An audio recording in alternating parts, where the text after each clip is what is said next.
Game on. Let's hoop. See you on the 6th.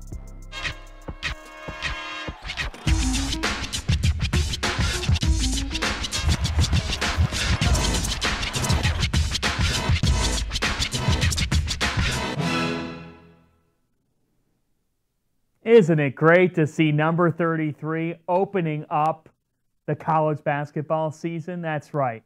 It is Christmas Eve, Big East Hoops fans. It's better than Christmas Eve for all of us because tomorrow we begin another journey. And it seems like we just left one with the reigning national champions being the Villanova Wildcats. Great to have you with us. I'm John Fantis. We are live for the next hour or so from New York City, giving you tons and tons of different season preview content, sit-downs with coaches around the league, and storylines, so much more. As this conference, that's where we start here with assessing what returns and the questions to answer.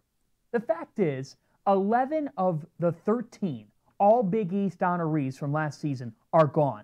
The two that are back, St. John's Shamari Pons, as well as Marquette's Marcus Howard. But you have to think about this. The programs that have established consistency. Butler has won 4 straight NCAA tournament first-round games in each of the last 4 years. They've gone to the big dance. Providence, 5 straight NCAA tournaments. Seton Hall, 3 in a row. Xavier, we know what they've done, and Travis Steele looks to keep it going. And then there's Villanova, 2 on the last 3 national titles. These are programs, and these coaches believe they can get back to the big dance as we take a look at the preseason poll in the conference. And you have heard all throughout the preseason, we've talked about it, that the middle of the league is absolutely wide open. But the national pundits do believe that this is Villanova's to lose. And rightly so. You've got Eric Paschal and Phil Booth back, and you have a solid recruiting class coming in, as well as a rising sophomore class that's powered by Colin Gillespie at the point guard slot. We'll hear from him later in this show. What says a lot about this conference is that you've got Xavier, Georgetown, Seton Hall, and Creighton all in the back half of the league. But if you talk to all 4 of those coaches, they believe they can get back to the NCAA tournament. Patrick Ewing's Hoyas are a really intriguing watch, with Jesse Govan leading the front court, and we'll see what happens with James Akinjo and Mac McClung, 2 freshman guard additions. If there is a storyline that just says buzz, though, it is here in New York City. New York's team, the St. John's Red Storm, look like they have the chance to contend for a Big East title and get back to the NCAA tournament. Chris Mullin, when he came in 2015, wanted to elevate the program to where it once was when he played in the mid-1980s. We caught up with him earlier today with an exclusive sit-down to preview a pivotal campaign for the Red Storm.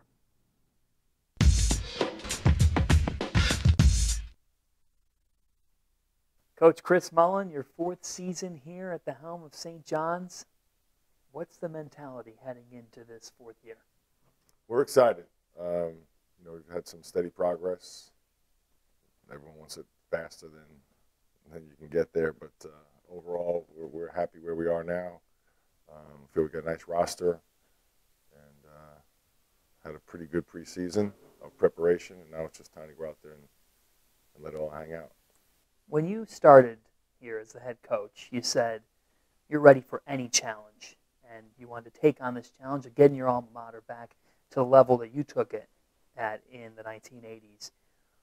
What's the biggest thing that maybe you learned in the first 3 years that you now feel like you're ready to hit the ground running with in year 4? Getting more talent.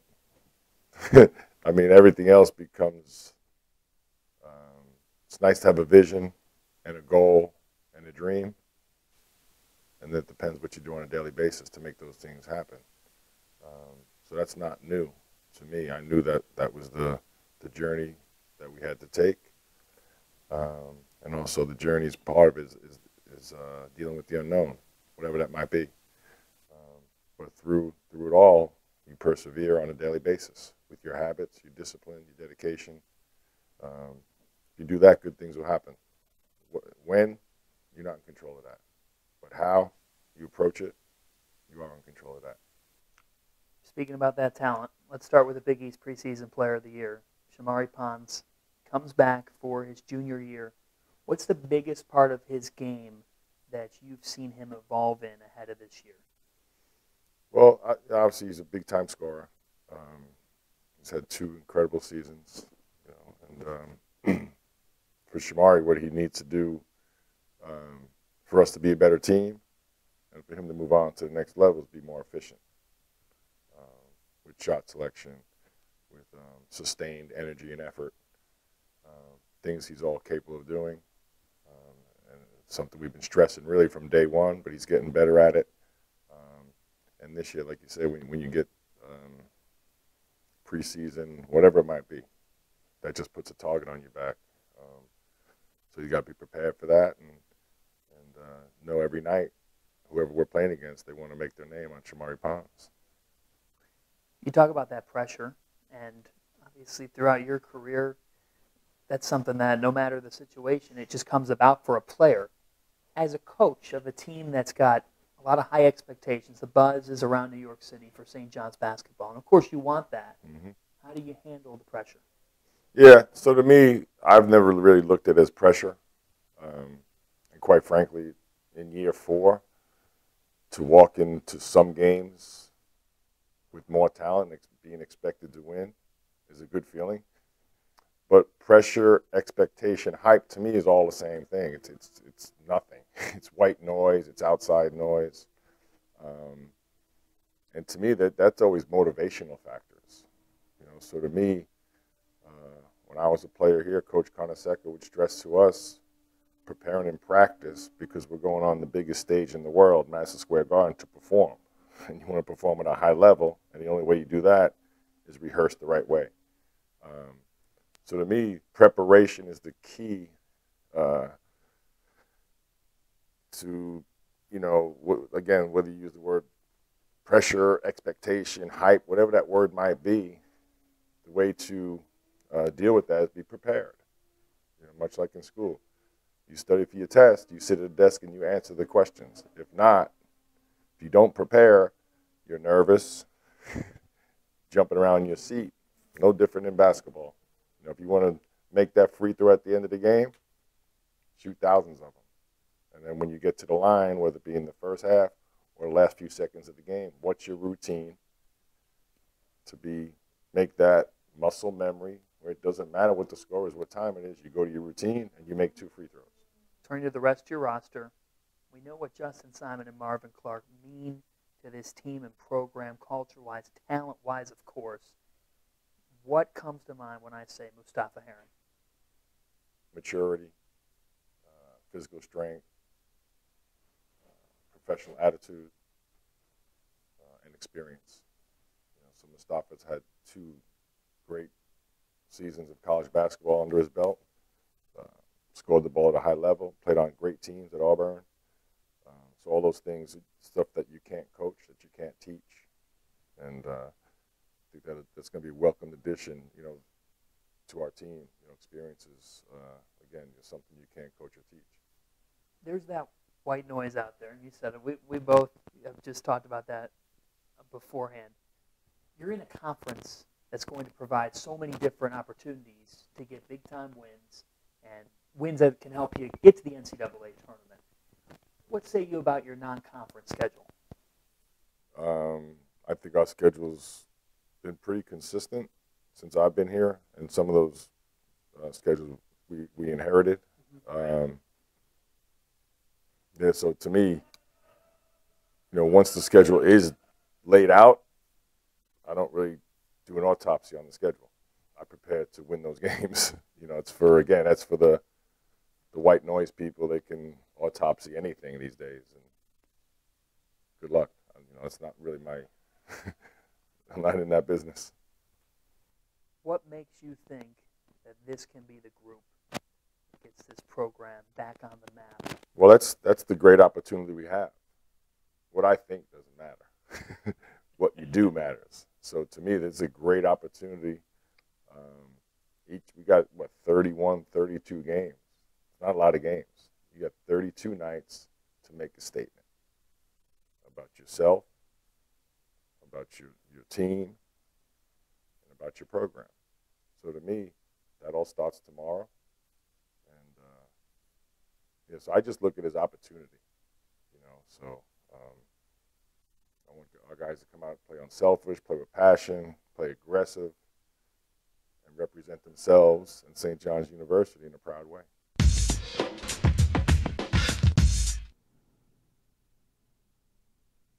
Thanks to Chris Mullen for sitting down with us. Stay tuned to @BigEastMBB on Twitter throughout the next 24 hours for tons of season preview content. The Johnnies will open up the season 6:30 Eastern Time on Fox Sports Regional Networks, taking on the Loyola Maryland Greyhounds at Carnesecca Arena.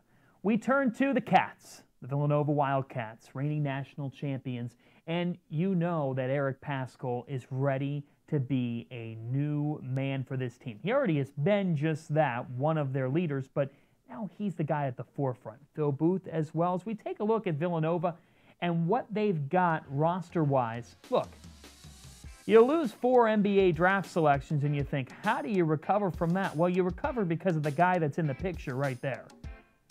Jay Wright is a machine right now. Fox College basketball insider Evan Daniels is coming up on the show to tell us what makes him such a strong recruiter. But look who is back. And the talent development stage of those rising sophomores, Colin Gillespie, Demir Cosby-Roundtree, and then Jermaine Samuels. All 3 of those guys are projected to start for this team. They've brought it up before. Talent development's really an important part of what the Wildcats look to do. Colin Gillespie mentioned it to me a couple of times. I got a chance to catch up with him ahead of the Cats season opener earlier today.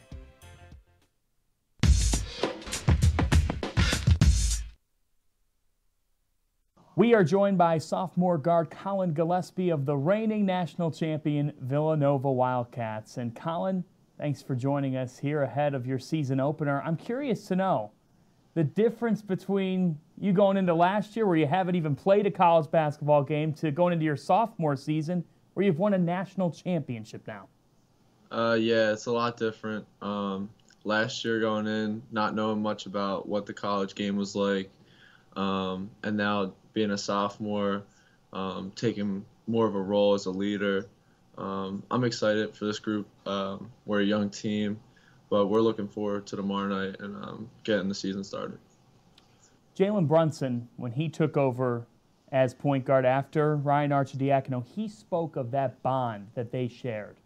What's the bond that you shared in learning under Jalen? I think we have a pretty special bond. We were roommates all year last year, so I grew a lot learning from him, the preparation that he put in on and off the court. Obviously, I talked to him last night, actually. So we stay in touch still today, but he helped me a lot with my game and the preparation before games, how to take care of your body, all the little things that he did. Is there a moment in last season that you point to, maybe a moment where he was just talking with you or giving you a piece of advice? I'm sure there's one, but he's been there throughout the whole season for me last year. Whenever I needed something, whether it was the scouting report or whether it was just to talk, not even about basketball, I can't put my finger on one, but he's been there from the beginning, from day one. He welcomed me with open arms into the program, and he's helped me ever since. You talked about the things that he helped you with on your game. What exactly have you evolved with in the offseason to get yourself ready for an increased role here in your second season? I think he was one of the most complete players on the court at all times.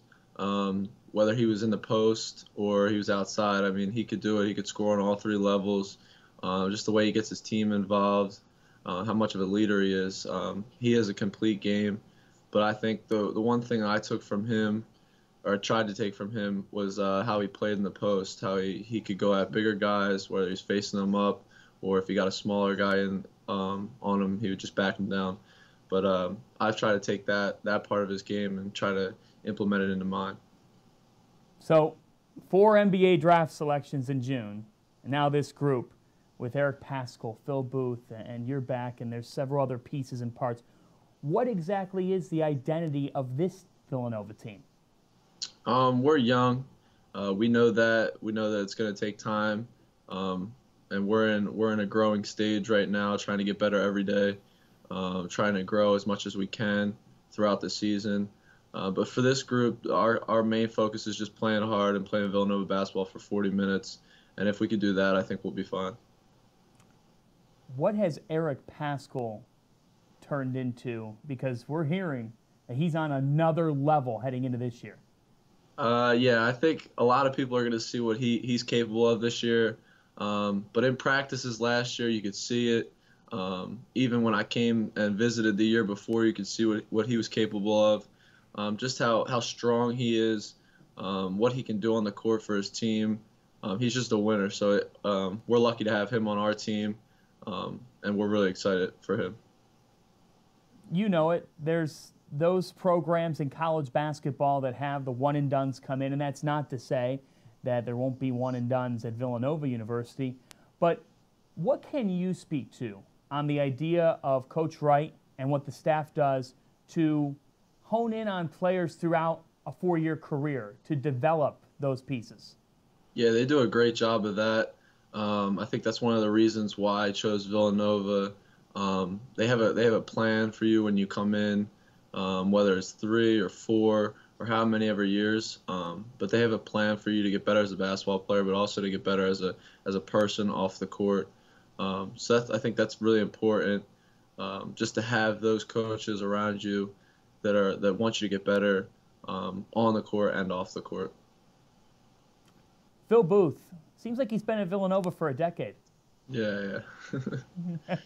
It just does. I mean, and he'll be a leader for this group. We know that. I'm curious to know, you talked about this group being young. You have a target on your backs. How much have you guys talked about how you handle that collectively?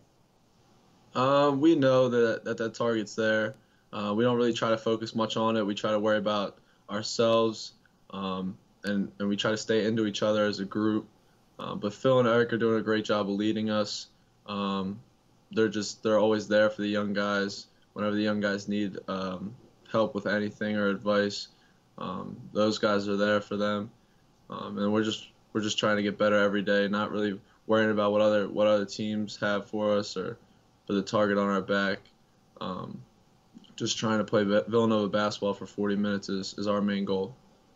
What do you think of the newly renovated pavilion? Oh, yeah, it's beautiful. We love it. And you'll be in action there Tuesday night, FS1, 7 Eastern time, opening it up against Morgan State. Colin, good luck this season. Thanks for your time. Thank you. I appreciate you guys having me.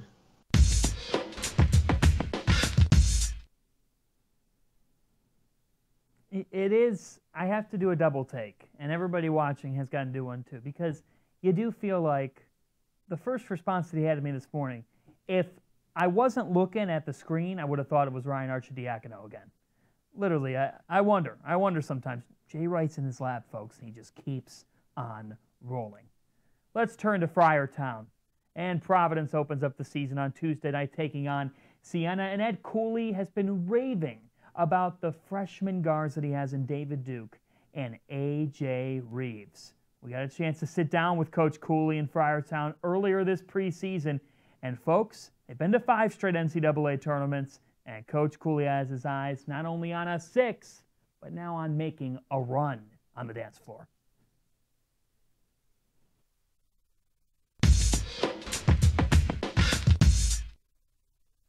We're excited about the group. They're energetic. They're fun to be around.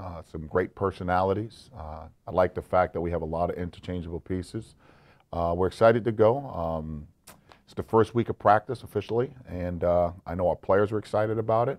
We're excited to be going into our new Ruane Development Center.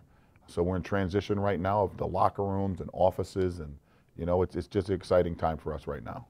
The last 5 years have been unprecedented for this program with 5 straight NCAA tournament berths. What's your vision with this program as you open up a new practice center, making great strides in the recruiting trail for the next 5 years? Well, our goal is to try to, we want to be the most respected We want to make sure we graduate our student athletes, but more importantly, we want to compete for championships. So where we've been in the tournament, which we're very appreciative of, our next iteration is to try to get to that second weekend. And then from there, try to compete to try to go to a Final Four. I think when you look at our league, when you look at top to bottom, how competitive we are, on how competitive we are in scheduling, how competitive we are as a group in recruiting. Obviously, Villanova being the flagship of our Big East, having won 2 of the last 3 national championships. You know, we got to position ourselves, hopefully, to be in that situation to compete nationally. How do you manage the 18-game Big East schedule? Well, you got to look at it in phases. You know, it's 3 different. I think it's 3 different times of the year. You know, when you break up the 18 games. You know, are you fortunate to get early home games? Do you get some of your tough road games out the way, like going to Creighton? You know, because you're not getting home on the East Coast at 3, 4 o'clock in the morning. You know, the Butler-Xavier swing is always a tough game. But you try to break it down, and, you know, you want to try to start well and finish well if you can. And in between, just hold on for dear life. Because as you know, there's no off days. You've seen the development of what Dave Leto has done. And their wins didn't go up last year, but programmatically they were a lot better. They were way more competitive. Look at St. John's. Shamari Pons, to me, is probably going to be the preseason Big East Player of the Year.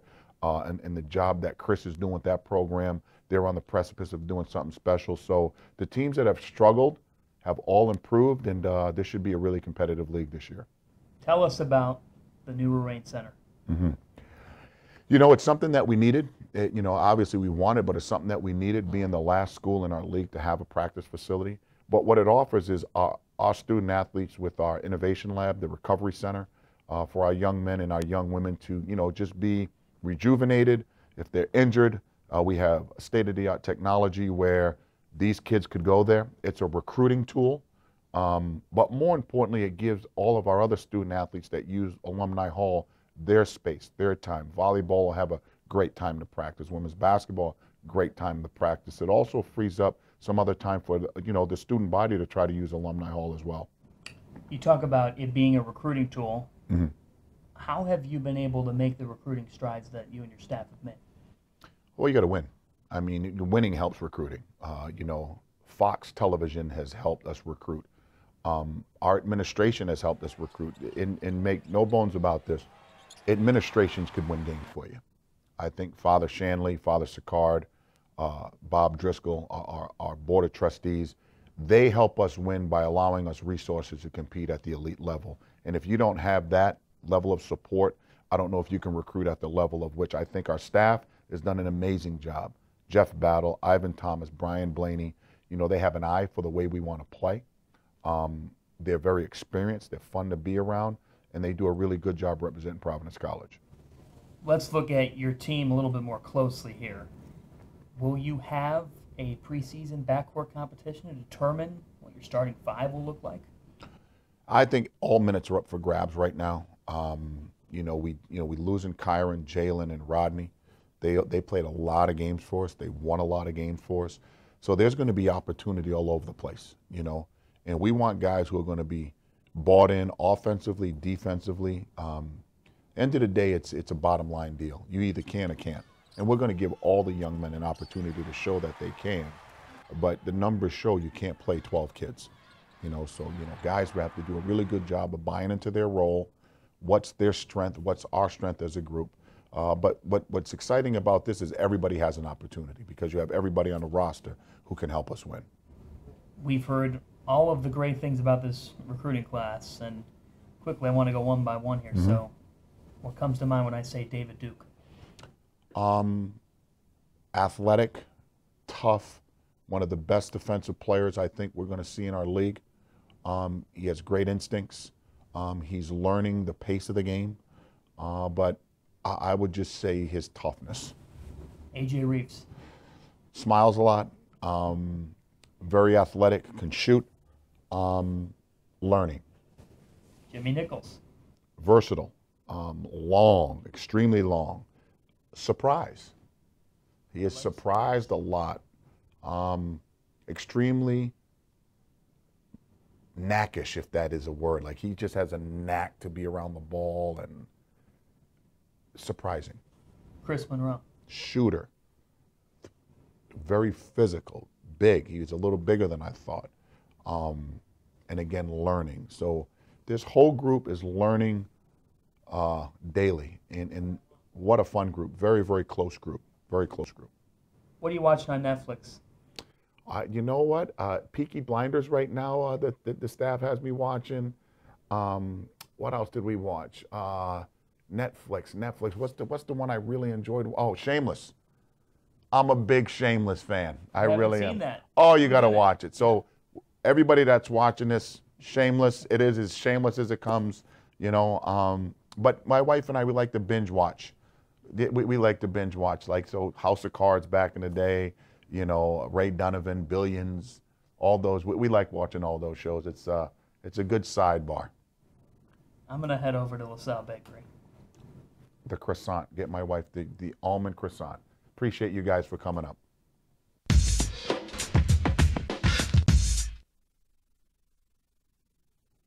There he is, Ed Cooley. Thanks to Coach for sitting down with us. And we'll have a feature at some point in the season. We got David Duke and A.J. Reeves, that freshman backcourt duo, for an exclusive sit-down. You're not going to want to miss that. Those guys were treats to talk to. Now we've got a bunch of league storylines to sort through. So we brought in the Insider's Insider, Evan Daniels, to talk all things across the Big East. You'll be intrigued to see who his dark horse team is on the conference. And still to come, folks. Don't go anywhere. Seton Hall's Kevin Willard, Marquette's Steve Wojciechowski, Xavier's Travis Steele, Butler's LaValle Jordan. All we're missing is a live band. Our producers just ordered pizza. So for now, here's Evan Daniels.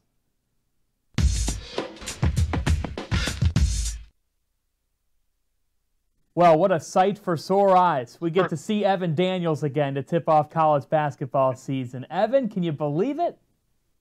Man, I'm pretty excited, man. It got here quick, too. This whole offseason flew by. Really excited about the start of the season.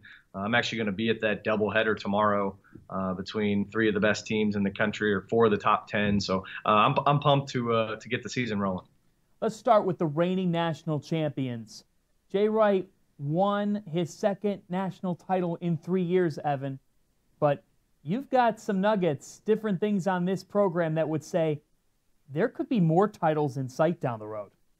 Oh yeah, there definitely could be. It's really a scary sight for college basketball when Jay Wright, who's already won 2 of the last 3 national championships, and don't get me wrong, they've recruited well, but he's starting to recruit a higher caliber player. Last week he picked up his second 5-star prospect in the 2019 class. The first was Brian Antoine, the second being Jeremiah Robinson Earl. I think the significance of this one, in particularly, John, is Jay Wright and his staff went into Kansas and came out with the best player in Kansas, a 5-star prospect, beat out the hometown team, the Jayhawks, and are getting a really good basketball player. But it's not just Antoine and Jeremiah Robinson Earl. They've got 2 other guys ranked in the top 60, and Justin Moore and Eric Dixon. All of these guys fit that culture. But like I said, it's a scary sight for college basketball when Jay Wright is starting to get a higher caliber prospect. This is the number 2 recruiting class in the 24/7 Sports team rankings, and I think it's a really good group. They may not even be done. They probably are going to add to this awesome class. So I think that on-court success, John, has really helped them in recruiting. I think it's really evident in 2019. There's no question the Wildcats are on another level. If you could pick a Big East program that has the best chance to be chasing them, that next best program trajectory-wise and in the future, who is it? Oh, that's a great question. If you're talking about this season on the court, I would probably go with Marquette. Obviously, Xavier over the past couple years has been tremendous. They won the conference last year. There's a lot of eyes on Travis Steele, who basically went out and had to get a bunch of new guys because they graduated so many. I think they'll continue on the trajectory there. I think you have to look at Providence too, man. Ed Cooley has done a tremendous job with that group. The way he's recruited, the way he's developed players. He's got a freshman class on campus that I think is tremendous. And from speaking to him at Big East Media Day, he loves them. He's particularly excited about those guys. And he told me A.J. Reeves, he compared him to a young Paul Pierce, which I thought was Obviously, that's high praise. David Duke is tremendous, and he's thrown those guys into the mix with Mekhi Ashton Langford and some other really good players. So I think Providence, under the tutelage of Ed Cooley, continues to get better. Shamari Pons is the Big East preseason player of the year. Who ends up winning player of the year? I think he does. I think he's such a tremendous scorer, brings a lot to the table. I mean, averaged over 20 points a game last season. I think he would like to see his three-point percentage be a little bit higher this year, but also took some really difficult shots. John, you watched him play. This kid is just he's got such a knack for being able to create off the dribble and create space for shot opportunities. With that perimeter, he's going to be playing with and Justin Simon, who's such a tremendous defender, and Mustafa Heron. A little pressure is probably taken off him. I think he'll probably show a little bit better shot selection, but this kid is just a ridiculous scorer. I think he's going to continue to put up big numbers for St. John's this year, and that's my preseason pick to win the league player of the year. If that would happen, Shamari Pons of St. John's would become the first Johnny to get Big East player of the year since a guy named Walter Berry back in the 1980s. It really would be something. You can catch Evan Daniels on Fox College Hoops throughout the season. He's also writing up all things recruiting at 24/7 Sports and the Sidelines podcast. That is a must-listen throughout the season. Evan, we always appreciate your time. We'll talk to you throughout the season. Hey, John. Thanks for having me on, man.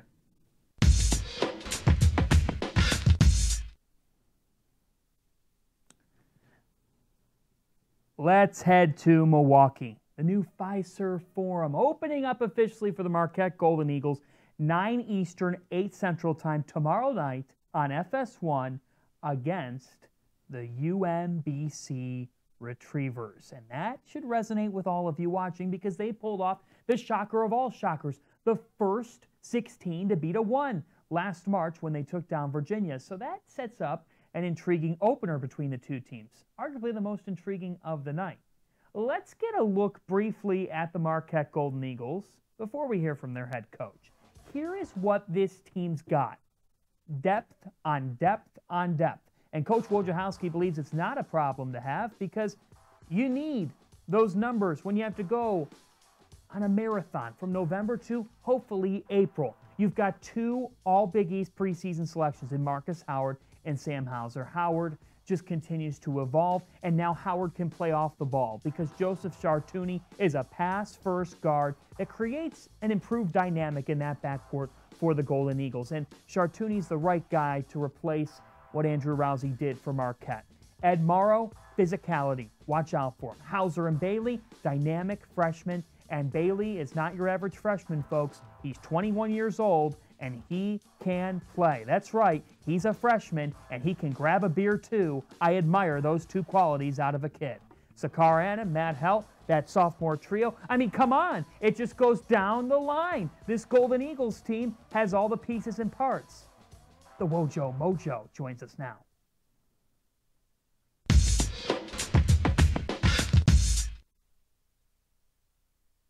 It is year 5 of the Steve Wojciechowski era at Marquette. And, Coach, what are your thoughts on this upcoming season? Well, we couldn't be more excited. I love the group of guys that I get to coach on a daily basis. They've been a very unselfish group. They've been a very spirited group. And we have a chance to be really good. So we're a work in progress, but to this point, it's been a great team to be around. Your guys come out in practice, and watching them, it is just full speed ahead. There's no easing into things on the court.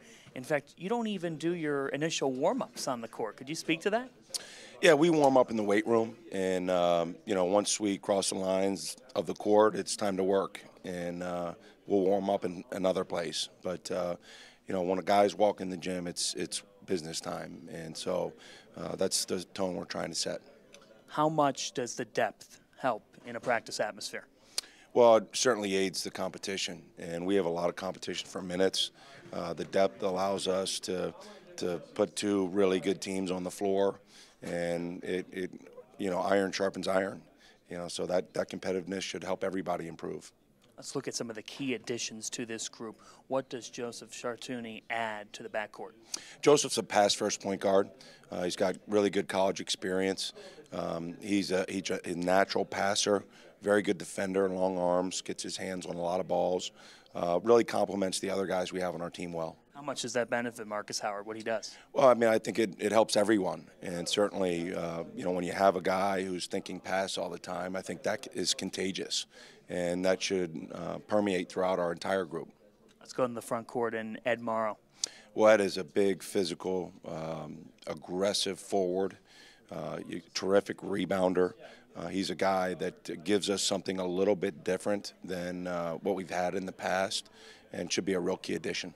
You know all too well about this from your time at Duke. How do you manage high expectations? Well, we embrace them. We want people to think highly of our program. We want people to have high expectations for us.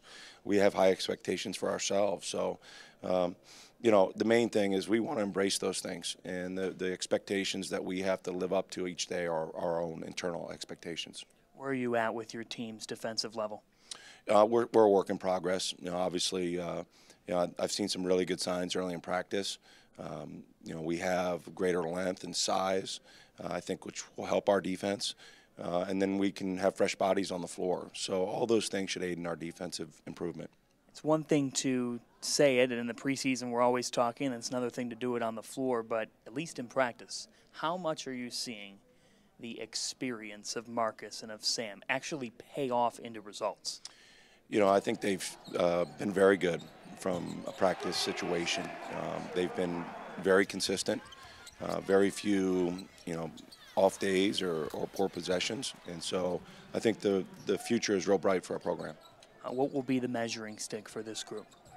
Well, I think that's still yet to be determined.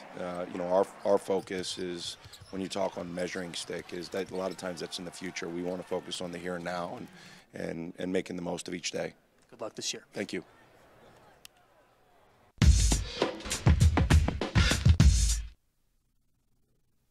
We head from Milwaukee to South Orange, New Jersey. Kevin Willard, year 9 at Seton Hall. And he's one of just 2 coaches in the history of the program to take the Pirates to 3 consecutive NCAA tournaments. Says a lot. You'd have to go back to, P.J. Carlissimo. Last time that happened in South Orange. And here is a nugget as we look at the Pirates and what they've got going. You think that this roster has lost a lot. And it has. The senior class was outstanding. But they're not as young as you think they are. There's a combined 382 games of Division I college basketball experience on the Hall's roster. Nearly 400 combined games between that roster. So why did Kevin Willard make this schedule? Because he has faith that those nearly 400 games, the 3 straight NCAA tournament berths, can carry on. He believes that the senior class that left, Delgado, Rodriguez, Sanogo, Carrington, have established a standard. And look at that schedule. At Nebraska, right out of the gates in the Gavitt games. Louisville, Kentucky at the Garden, and at Maryland. And we're not even talking about the Wooden Legacy in Anaheim or the Atlantic 10 frontrunner in St. Louis. I mean, this schedule is an all-out buffet. Not as good as the chicken tenders at the Prudential Center, but it is pretty darn good. Here's Kevin Willard on year 9 at the Hall. Coach, heading into this year with what you have departing, but what you have coming back, what's your outlook, an early one, on the upcoming season? Yeah, a little nervous, John. You know, when you lose 4 really, really good seniors who helped take this program to great heights, it's not easy replacing their output, their leadership, their overall production. I'm excited because I think we're going to be able to play a much more up-tempo, much more aggressive defensively. But, you know, in September, you're looking at it and there's a lot of question marks that even I have. The non-conference schedule, though, certainly a challenge. I mean, when that came out, everybody's first reaction is the expectation still is NCAA tournament because of the amount of those caliber opponents that are on it. Yeah, I mean, I think just the overall shift to the importance of non-conference scheduling by the NCAA committee really kind of has shifted my focus on how we schedule.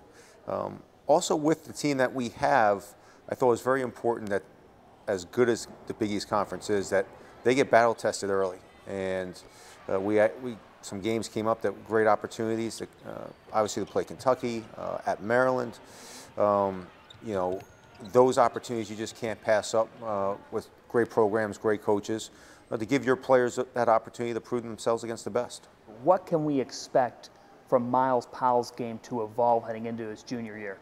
Yeah, I think everyone's going to see a little bit different Miles Powell, a guy that's going to not just be relied on to be a scorer, but someone that's going to have to be able to set up other players. He's going to be playing around some very talented players, but he's going to have to. He's really worked hard this summer and really the preseason to be a more overall player than just being a scorer. When you recruited him, did you see down the road that this is what he would be, that this type of A guy? Well, I always knew he had the ability to be an A-type scorer. That was from seeing him play as a sophomore. You always knew he had that ability. Anybody that shoots the basketball as well as he does, arguably one of the best shooters in the country. But I did not see this leadership quality, this ability to kind of transform his game into being an overall playmaker, setting people up, being a guy that can be a point guard / combo guard. What will the point guard situation hold for this team? Yeah, I mean, I'm actually excited about the point guard situation, especially from the defensive standpoint. It's something that we struggled with a little bit last year, was defending at the point, just because I had to be real careful with Kadeem with the amount of minutes Kadeem was playing. We couldn't be as aggressive. This year with Quincy and Anthony Nelson, two overly long guards, athletic guards, two guys that can really defend the basketball. I think you see a much more aggressive defensive standpoint from the point guard situation. Let's turn to your front court, and how much are you looking forward to having the depth that you've got down low? Yeah, I mean, it's like I said, I think, you know, we've had the best center in college basketball for the last 2 years, and I've been extremely spoiled what we can do offensively. Defensively, we kind of geared around protecting him and making sure that we didn't get him in foul trouble, and pick and roll schemes, post defense schemes were all kind of built around protecting him. With Torian Thompson, Mike Nezzi, Sandro, Romero, Gill, 4 long, athletic. We have 2 rim protectors that we've never had before. I think it gives us the ability to be much more aggressive on the defensive end. Offensively, we have some guys now that can pick and pop, can play away from the basket much more. And so I'm looking forward to being able to kind of play different matchups and different lineups and be able to protect the rim probably a little bit better. Another headline of this team, and one that a lot of people are thinking could be one of those really key variables, is the development of your sophomores as they try and take that next step in Miles Kale and Sandro Mamukelashvili. Yeah, Sandro. You tried saying that? I don't. Maybe Grant. We'll leave that to Grant. I have too much respect for his family. I don't want to mess it up. Sandro, I had a really good summer playing for the Georgia national team. Really got a lot of great experience. I expect him to take a really big leap this year. Really shooting the basketball well so far. I think you're going to see a much more confident player, a much more developed player than we did last year. And then Miles Kale, I think when Desi Rodriguez got hurt last year, I think everybody's kind of caught a glimpse of what Miles Kale is going to be in the future.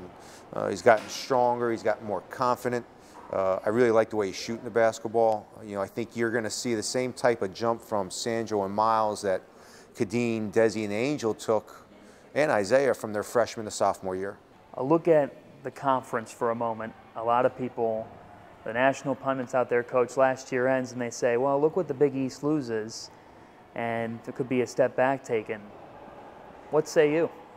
Well, you know, I think it's, you know, I think the conference is going to be, even though every year it is muddled 9-9, 10-8, I think the conference is going to be extremely balanced. I don't think you're going to have a 17-1 team, and I don't think you're going to have a 2-16 team. I think because we lost so many great seniors, Xavier, us, Villanova, but the league really did reload with a lot of great young freshmen. We had a lot of really good freshmen last year who are going to become sophomores. So I think the league is going to be just as good as it ever is. I think the coaches put so much time and effort into it. But at the same time, we have really good players, and that's what makes this league. I know you probably would like to have Angel Delgado, Desi Rodriguez, yes, Kenny Carrington forever.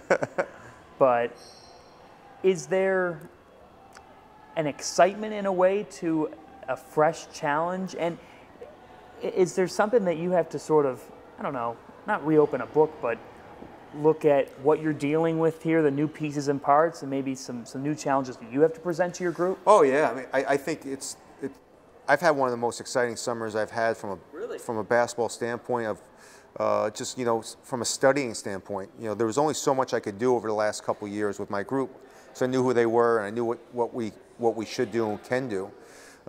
This group gives me so many different options. I got to watch so many different programs and the way they played offensively, and so many different programs, what they did defensively. I really spent a lot of time this summer studying so many different programs that I haven't studied in the last couple of years, just for the fact that we have so many new pieces and we have so many, I think, interchangeable pieces. Do the coaches around this league steal from each other? You know, I learned this a long time ago. If you're not stealing someone's plays, you know, you're missing out. And I think there's so many great coaches now. You know, Mark Few from Gonzaga, I love stealing his stuff. You know, to the NBA guys, you know, some of San Antonio stuff, some of what Billy Dobbins did at Oklahoma City. I think that if you're not trying to get yourself better as a basketball coach, you're not going to get better. And I love to challenge myself every year of putting in different packages a little bit. And this is the first year in probably 3 years since this group I was able to kind of change the offense a little bit, and most importantly, maybe change defensively and be a little bit more aggressive and a little bit more experimental on the defensive end. Kevin Willard, thanks so much, Coach. Thanks, Johnny. Great to be with you.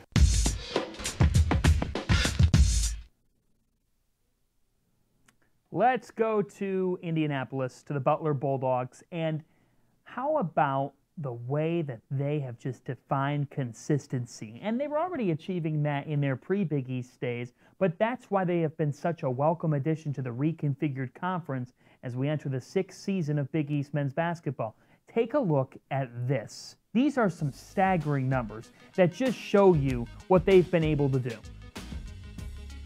What stands out to me, 11-1 in their last 12 NCAA tournament first round games. 11-1.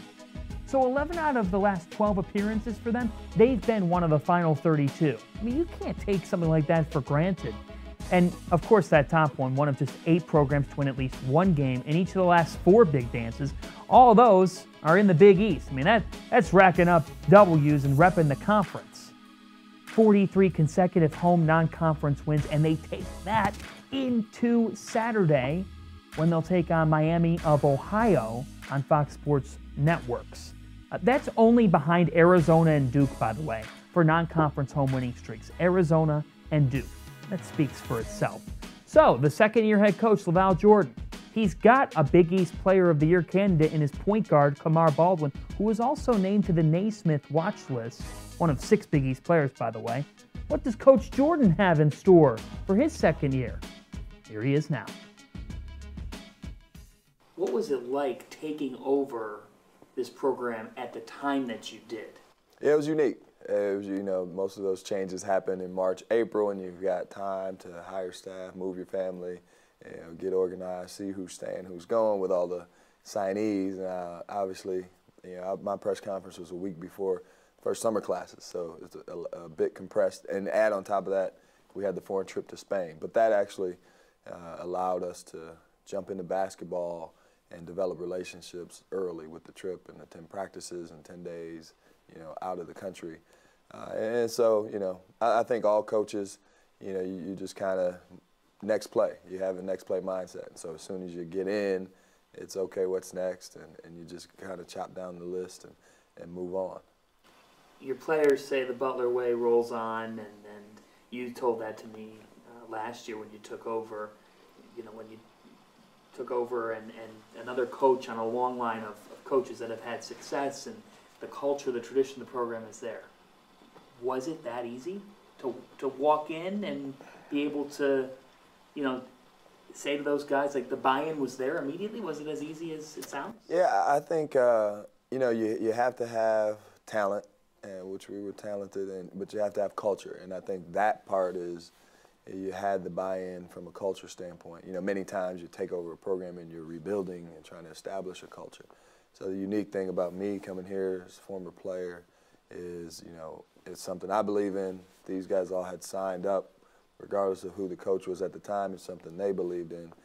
So we didn't have to have a ton of conversations about the culture piece and how we do things and how we operate. It was more the relationship piece and getting an understanding of one another, our staff, and connecting with the guys and getting them to trust, what we were asking them to do, because some things changed on the court, but not off. What's the combination of Big East basketball meeting Hinkle magic? Yeah, it's great. I mean, that was one of the most thrilling things for me coming back and being in the Big East is just the night in, night out, and hosting, all the teams in the league here at Hinkle. I love the round robin, where everybody has to come here. And I think our fans and I know our players do. And so, I think that was, something that took me aback is just the level, obviously, of coaching. So we have to be prepared. Our guys have to raise their level to match, because there's really good players and teams and programs on the other side. And so, it's the best in the country, and I'm glad we're a part of it. Kamar Baldwin is looked at as a guy who can contend for Big East Player of the Year and then some. What stands out to you about the way that he's evolved here heading into his junior season? Yeah, you start with Kamar as just a great person. He's yes sir, no sir. Yeah, he's all eyes on the coach, and when you're teaching or talking with him, unbelievable family, and so it makes him, very, very special. I think, he's a Butler guy through and through. He has a lot of pride in wearing that uniform and being a part of this community, and so he walks out every day and puts in the work necessary to carry that load. I think he's changed his body. That's the first thing you notice about coming back into this season. He put in a lot of work to add some weight, good weight, and get stronger and to handle the physicality of it. He understands where the attention's going to be. He's put in a ton of work in the film room to just make sure to get reads better in terms of what he's looking at offensively. He plays really hard on both ends, and that makes him special because a lot of guys are one way, and Kamar gives great effort on both ends of the floor. And so, excited for him to get out there, and then I think everybody on this roster is encouraging him to just play with a healthy amount of confidence. It's one thing that's specific with this program, it seems like, is off the court there have been moments of adversity, tragedies in some ways, different, deaths have been so unfortunate, but, you fight on. It seems like that there's a collectiveness between past, present, whatever it is. Why does that happen? I think a lot of teams and a lot of programs say family, but do they really mean it? I think here it has a very true and genuine meaning, and so these guys, they go through it together. And if you go down our roster, individually, they've all been through something. Their stories are unbelievable. If you sit down with a few of them and just talk to them about how they got to Butler in the first place, and what they've gone through up to this point. And so that builds a connection, and because they're not alone. And then when you have things that are so close to you going on, Joel Cornette and Andrew Smith, Emerson Campen, those things you become family, and you spend so much time together. And I think that grows the fight, for each other when you're out there together. And one way you can prove that your family is, out on the court when there's an opponent.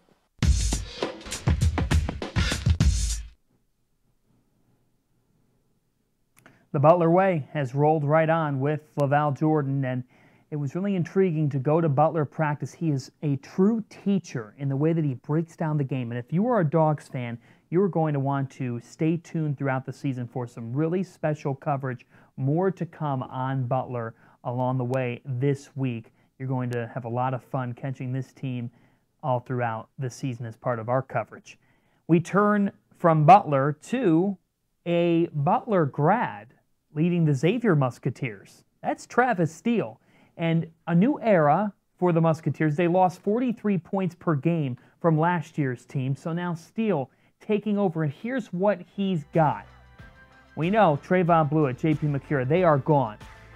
Najee Marshall shined in Xavier's exhibition last week, and that is who I want to touch on. This is a wing who is ready to just blossom onto the national college basketball scene. He's an absolute stud.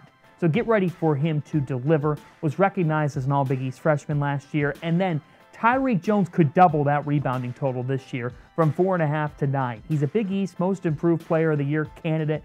And that starts with his transformation, which Coach Steele worked with him on to drop 30 pounds. That's big time from the big man. Coach Steele's done other things throughout the offseason. Plenty of great recruiting. But he's ready to take over this program. It's great to have Xavier head coach Travis Steele with us. And coach, as the season inches closer, what are you seeing from your group? I've seen our guys are working really, really hard. You know, they're committed to getting better every single day, John. And again, you never want to put a ceiling on any team. We don't know how good we're going to be. I just want to get better every day, and I think our guys are committed to that. Guys are working really hard and seeing progress. You've told me before, and you've told others, that you believe that this can be the best defensive team that Xavier's had. That's what you're striving to be. How do you coach that? You know, I think it starts with the mentality, you know, that toughness, you know, that having that workmanship mentality, which I think we have. You know, so a lot of our drills are physical, and we compete in everything that we do. I think it starts there, and then obviously, you know, being able to execute your defensive system as well, whether it's ball screen defense or whether it's off screen defense or how you guard on the ball, different things like that. You know, we got a lot of new guys trying to teach them our system, our terminology, and just getting used to being, you know, accountable to our system. Out of that, all those different new guys, that just magnifies leadership. Where's your leadership coming from? You know, it's interesting. We voted captains. It was a player vote, and you know, they voted for Tyreek Jones, and Quentin Gooden, who are two most experienced players returning, even though they're juniors, not seniors, but they're juniors. And then Kyle Castlin as well. You know, Kyle obviously is a grad transfer. I think our guys are so impressed and respected his work ethic and how he comes to work every single day. He's the same person every single day, and he was voted as a captain as well. When you look at Quentin Gooden's game, how much has he evolved? He's gotten a lot better. I mean, I think he understands he's got to pick his spots this year, where to score, where to kind of like, you know, get guys shots. And it's like I told him, you know, great point guards just do what the game tells them to do. You know, ever predetermine what you're going to do. You read the game. And I think the game has really slowed down for him on the offensive end to where he can make great reads out of pick and rolls, off penetration, just understanding offense as a whole. And then on the defensive end, he understands our system shoot. He can probably teach it just as well as I can, John. That's great to hear. The two sophomores, Najee Marshall and Paul Scruggs, when you're playing behind guys like Trayvon Blewett and JP McCura, I mean, I can't imagine that that's easy in terms of picking spots and knowing what's happening. So what's the difference in approach with them, and how exactly do you, as a player, get more aggressive without maybe being too aggressive? Yeah, no, that's a good question. You know, I think a lot of times freshmen are just trying to swim instead of sink. You know, they're thinking a lot. So last year, Paul and Najee were trying to figure it out, and they had great leadership from guys like Trayvon, guys like JP, that can help teach them, right, our system and how we do things here at Xavier. Well, now I think in year two for those guys, they're going to be able to be leaders now. They can help teach some of our new guys, you know, our system. And they're a lot more comfortable not thinking as much, John, and they're just playing a lot more, which I think's really helped both their games. I think the aggressive piece, you know, we want all of our guys to play aggressive, have attack mentality, just make the right plays, you know, just play unselfish, you know, share the basketball on the offensive end, which both those guys are doing a great job of. Looking at the other grad transfers beyond Kyle Castle, we told this story a couple weeks ago on Shootaround, but Ryan Wellage as well as Zach Hankins, who I've met and now know is a Renaissance man. These two guys, what do they bring to the table? You know, I think Ryan, number one, he brings a scoring punch for us. You know, obviously losing Kaiser and JP and Trayvon, we lost a lot of our shooting. And I think Ryan's one of the best shooters in this conference, in the Big East, and in the entire country. He shot 44% from three last year at San Jose State. averaged, I think it was 18 or so points per game. But he brings that scoring punch for us that I think we really need on that offensive end. But it's like I told him, he's got to be able to do our defensive stuff as well, do both, which he has. He's been doing a great job learning our system, taking pride on that end of the floor. And then Zach, he comes from, up in Michigan, like Ryan's a breadbasket guy as well, 50 minutes up the road from Greensburg originally.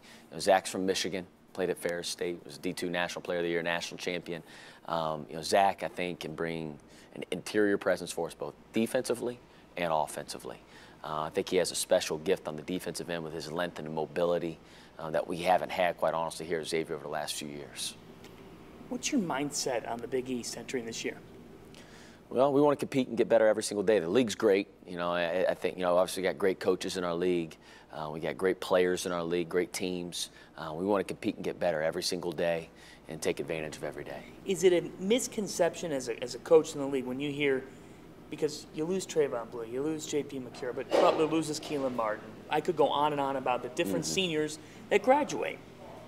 Is it misconception to say, oh, okay, well, the league's going to take a step back? I think it is. I think, number one, again, you got great coaches and you got great cultures at a lot of these programs. And, it's funny, we had a gentleman, a high school coach, came to practice today, and he was like, man, your culture, it's so good. It's a winning culture. Your guys talk, they care, they play hard, they work, and that leads to winning. So our guys know how to win, and I think, again, it's just, continue to get better every single day, and the rest of it will take care of itself. And that's how the other teams, the Butlers, the Villanovas, the Seton Halls, all of them have terrific coaches and terrific cultures. I noticed with your players that, to me, there's not a coach-to-player bond. There is, but even more so, there's a person-to-person bond. How much do you stress that?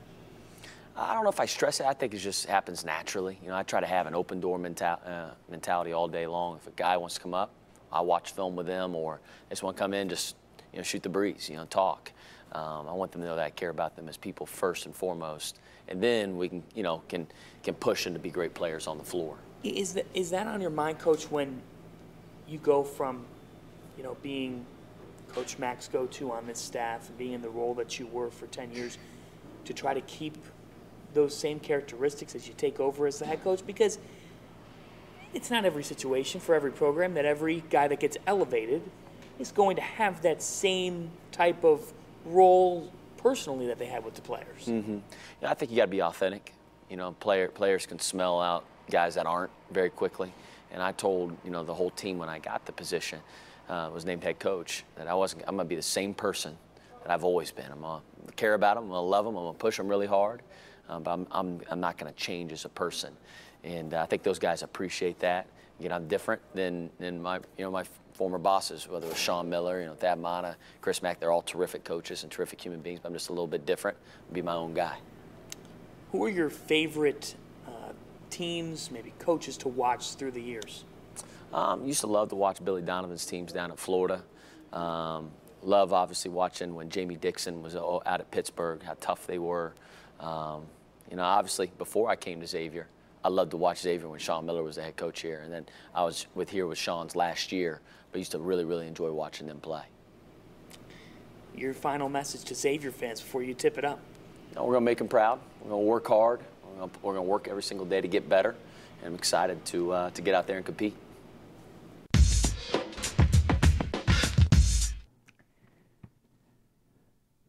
Xavier will open up the Travis Steele era on FS2 tomorrow night against IUPUI at the Cintas Center. That is one of 8 Big East teams in action on the Fox Sports family of networks. DePaul will be in action on Wednesday, Butler on Saturday to open up their respective campaigns. But the FS1 doubleheader, Villanova, the banner will be up for another national championship. They'll take on Morgan State, followed by Marquette. And UMBC, those are on FS1 at 7 and 9, and 6:30 and 8:30 for all the other teams on the Fox Sports family of networks. You can feel free to watch the show again. It'll be archived on YouTube as well. Follow us on Twitter at Big East MBB, our Big East Facebook page, Big East Conf on Instagram for tons of opening week storylines, highlights, everything you could ask for and more as the marathon kicks off tomorrow, and I cannot wait, and I know you guys can't either, and we go all the way through to April in Big East Hoops. Let's do this. Patrick Ewing, tell me one more time what we're doing. Game on. Let's hoop. See you on the 6th.